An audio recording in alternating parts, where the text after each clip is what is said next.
Ashama harka fuunee kabajamtootaa fi jaallatamtoota hordoftoota qaroo miidiyaa oduu fi odeeffannoowwan keenya qabannee dhiyaanneetiin jirra hanga xumuraattiin waliin akka turtan sinaffeera. Wixineen seeraa mindaa hojjettoota mootummaa irraa buusii miseensummaa paartii akka hin muramne dhorku qophaa'uu himame.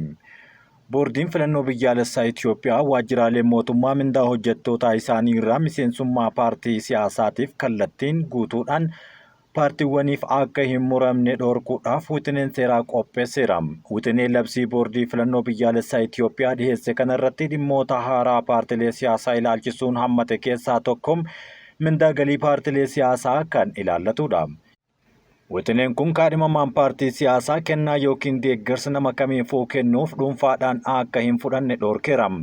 Deeggarsa yookiin kennaa akkasii fudhachuu kan danda'an karaa paartiin jedha wixineen barreeffame. Bulchiinsi ministeera muummee Abiyyi erga aangoo qabateen booda kan fooyyeffame seerri hojii irra jiru onkololeessa akka lakkoofsa Itoophiyaa bara 2012tti kan turedha.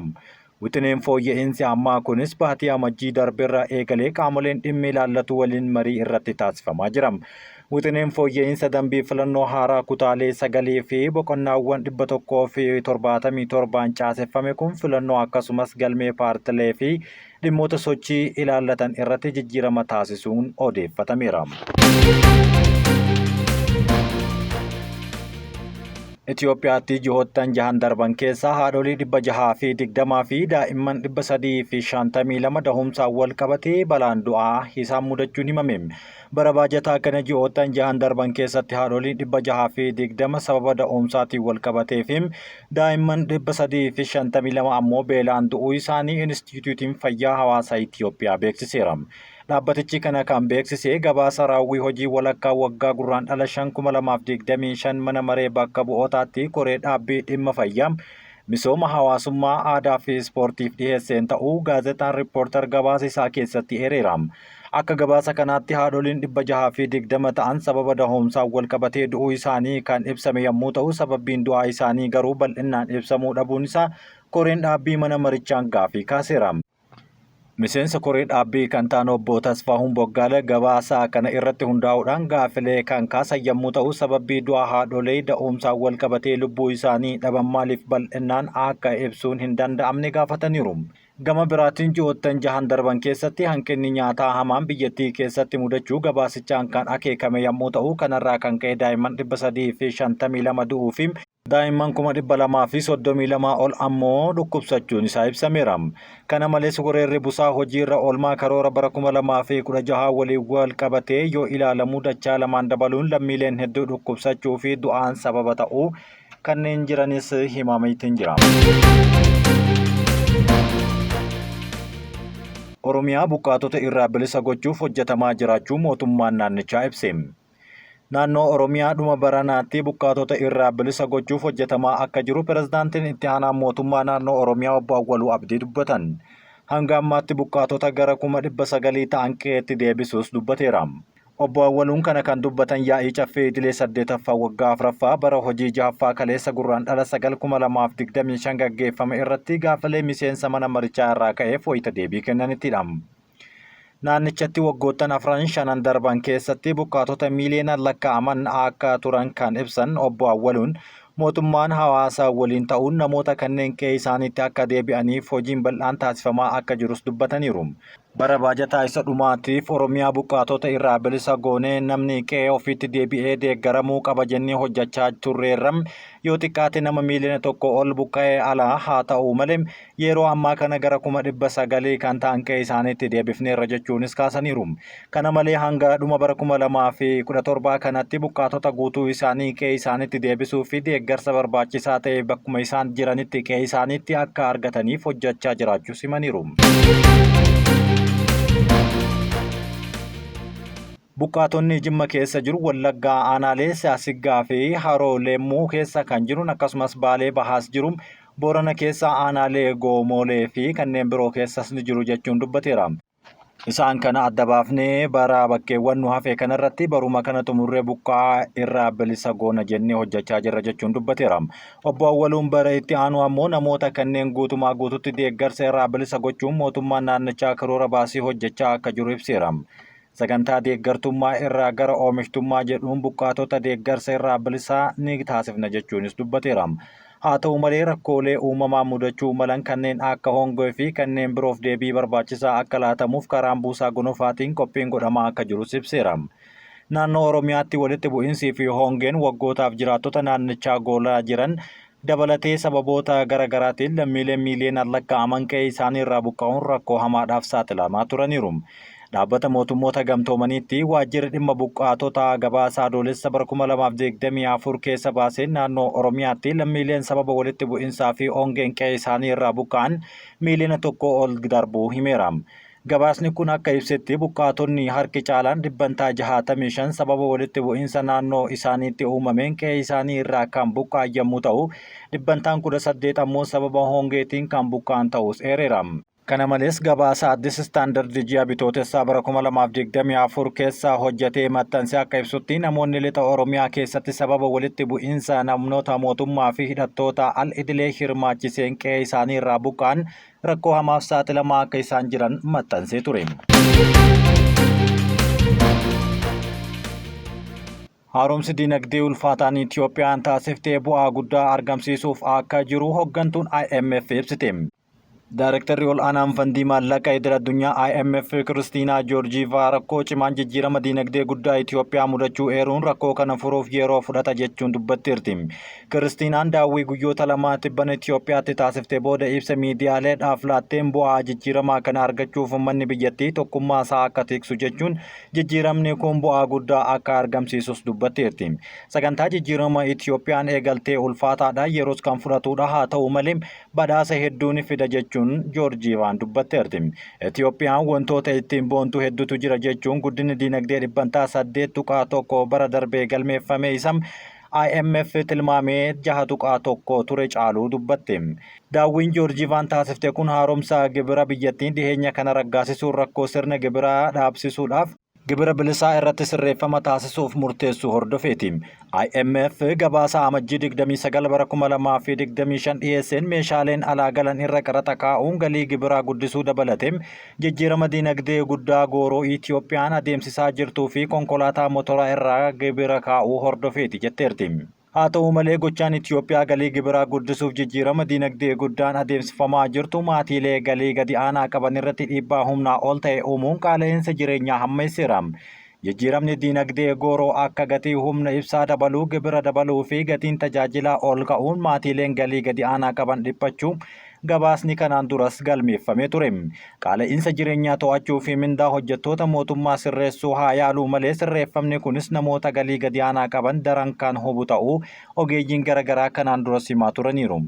Qaala'insa jireenyaa salphisuuf tattaaffiin hunda hammataan taasifamuu akka qabu yeroo ibsa kennanitti Joorjiivaan jijjiiramni imaammataa kunneen investoroota biyya alaa gara biyya harkisuun dinagdee guddisuuf gahee akka taphatan himteerti.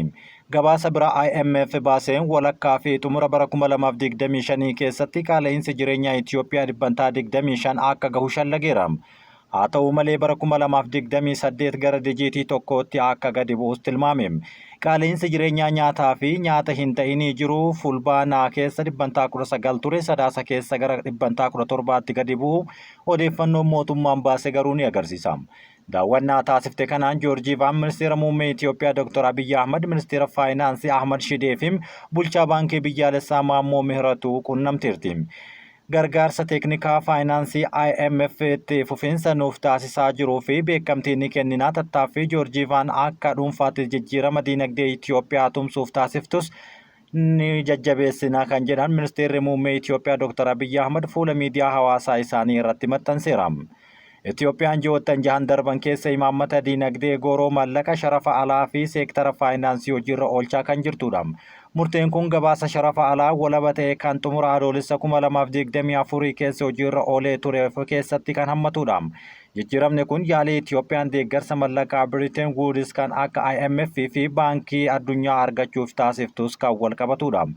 Itiyoophiyaan bara 2021 kaasee gargaarsa gaafachaa turtus biiliyoona 3.4 kan eeyyamame hagayyaa bara 2024 keessadha.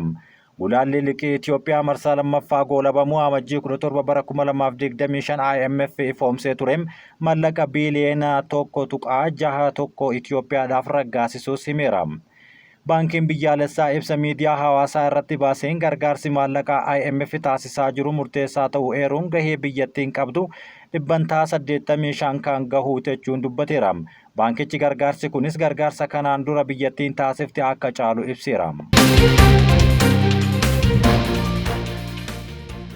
Waraanni akka dhaabbatu barbaadna jechuun pirezidaantii Putin dubbate.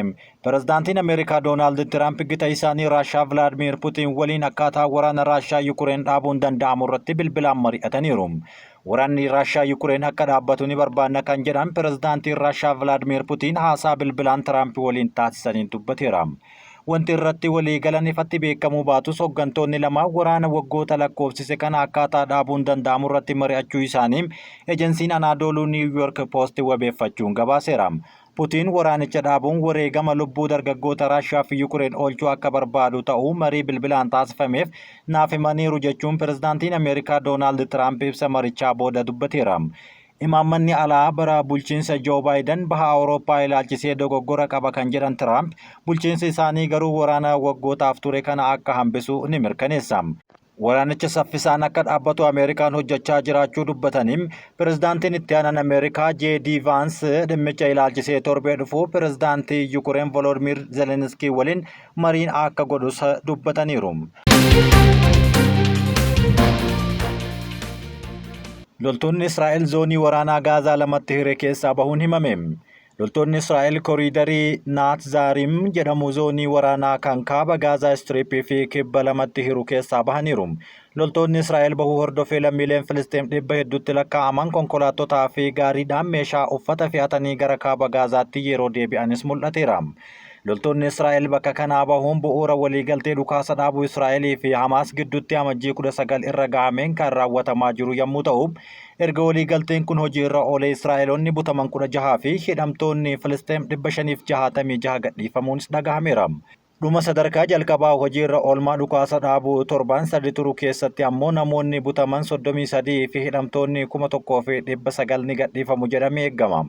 Israa'el akka jettutti taanaan namoota 33 ni gadhiifamu jedhamanii eegaman keessaa 8 du'aniiru jechuun gabaasa isaa keessatti eereera. BBC'n daa'imman zoonii waraanaatti argamaniif sagantaa eegale. Qorannoo kanaan biyyoota waraanaan miidhaman keessa deemee barattootaa fi daa'imman waraanaa kanaan miidhaman kan geggeessu ta'a jechuunis dubbatama. Kanumaan wal qabatee akka fakkeenyaatti Taaraq mucaa umriin isaa ganna 10 Gaazaa irraa ta'ee fi Safaa shamarree ganna 14 Suudaan irraa taatee gara kiiloomeetira 2000 walirraa fagaatanii jiraatu. Gonkumaa wal arganii hin beekan garuu haala hamaa ta'e tokko waliin kan qoodatan innis waraanni barnoota isaanii addaan dhaabsiseera kan ta'edha. Manni barumsaa koodii gameera yoon arguu gadda guddaatu natti dhagahama kan jedhan barattoonni kunniin akka kanaan dura ta'etti akka deebi'uunaan hawwa jechuunis hawwii fi yaaddoo barnootaaf qaban ibsataniiru. Akkaataa walitti bu'iinsi tasgabbii dhaabuu fi muddamtoonni barnootaa barumsaa daa'imman irratti miidhaa dhugaa geessisaa jiru agarsiisaa jirra jechuun dabaluun dubbataniiru. Suudaan keessatti erga wal waraansi humna biyyattiitii fi humna addaa RSF gidduutti eegalee waggaa lamaan darban keessatti daa'imman miiliyoonaan lakkaa'aman kaampiiwwan baqattootaa bakka itti barnoonni kaka'umsaa naannootti itti argamu keessa jiraataa jiru. Ministeerri barnootaa Suudaan Ahmad Khaliifaan Afgaaffii BBC waliin taasiseen hanga badii mudatee kaasaniiru. Bulchiinsi kamiyyuu hin hafne kan jedhan yommuu ta'u, Suudaan manneen barnootaa mootummaan tilmaamaman gara 15,000 ta'an kan qabdu yommuu ta'u, manneen barnootaa kanneen keessaa dhibbantaa 60 hanga 70 ta'an guutumaa guututti barbadaa'uun bu'uuraaleen caasaaleen misoomaa fi kitaabotiinis barbadaa'aniiru jechuun dubbateera. Naannolee nageenya qaban keessatti sababa milishoonni sirnaan balleessaa raawwataniif manneen barnootaa miidhaan irra gaheera jechuunis kaaseera. Dhaabbanni biyyoota gamtoomanii daa'imman daree irratti hirmaachuu hin dandeenyeef sarara jireenyaa barumsaa jedhuun kan kennedha. Sagantaan daa'imman umriin isaanii waggaa 11 hanga 16 gidduu jiraniif kan qophaa'e Daars Arabic kunis torbaanitti barnoota herregaa, teeknooloojii, haala qilleensaa fi fayyaa sammuu dabalatee gosoota barnootaa garaagaraa irratti barumsa kan kennudha. Akkasumas waa'ee seenaa ijoollee akka taaraaqii fi safaa kan waraanaa fi gufuuwwan biroo isaan mudateen illee barachuudhaaf kutannoo qaban of keessatti kan hammatudha. Kutaawwan jalqabaa dilbata gurraandhala 9 BBC News Arabic TV irratti kan tamsa'e yommuu ta'u kutaaleen haaraan torbanitti dilbata sa'aatii 5 walakkaadhaan hanga sa'aatii 7tti kan tamsa'an ta'uu irra deebiidhaan ammoo sa'aatii 10 fi hanga 12 gidduutti kan tamsa'u ta'uu qorannoon BBC'n eegale kun ni agarsiisa. Sagantaan kun BBC News Arabic YouTube dabalatee akkasumas tajaajilawwan reediyoo sarara garaagaraa kan Gaazaa fi Sooriyaa dabalatee biyyoota waraanaan miidhaman keessatti daa'imman akka hin miidhamneef kan isaan gargaaru ta'uu himameera.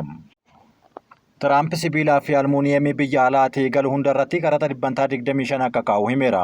Pireezidaantiin Ameerikaa Doonaald Tiraamp gaazexeessitoota isaa waliin xiyyaara Air Force One'n imalaa turanitti akka himanitti wiixata har'aa irraa kaasee sibiilaa fi almuuniyeemii biyya alaatii galfamu hundarratti qaraxa 25% akka labsus himeera. Akkasumas kibxata boruutis waa'ee qaraxa garagalchoo biyyoota irraa kaa'amu ilaalchisuun labsiin akka bahu ibsuudhaan kanneen kamirratti akka xiyyeeffatamu garuu adda baasuun hin ibsine. Yoo isaan qaraxa nu kaffalchiisan nutis isaan kaffalchiisna jechuun garuu dubbateera.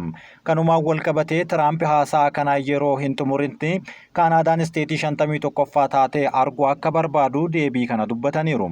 Tiraamp gaafii fi deebii Fox News waliin taasisaniin yaada kanaan dura Kaanaadaa isteetii 51ffaa gochuun US'tti makamuu akka barbaadan gaafatamanii turan. Kanumaan kutaa 51ffaa ta'uun baay'ee gaarii ta'a jedheen yaada. Sababbiin isaas waggaatti Kaanaadaa waliin doolaara biiliyoona 200 dhabna. Sun ammoo akkas ta'uu hin hayyamu jechuun dubbateera. Boodarra qondaalli ol aanaan tokko Ameerikaa baasii doolaara biiliyoona 200 hambisuun faayidaa Kaanaadaan argamtu irratti kan bu'uureffate yoo ta'e kan hafe ammoo qaawwa daldala Ameerikaa fi Kaanaadaa irraa akka ta'e CNN'if dubbateera. Yeroo isaan isteetii 51ffaa Ameerikaa ta'an ana sana gochuun na hin dhibu jechuun Tiraamp dhaaduu dabalatee himeera. Kabajamtootaa fi jaallatamtoota hordoftoota keenya oduu namaaf isiniif qopheessine kan hanga ammaatti dhaggeeffattanidha. Waan waliin turtaniif galatooma.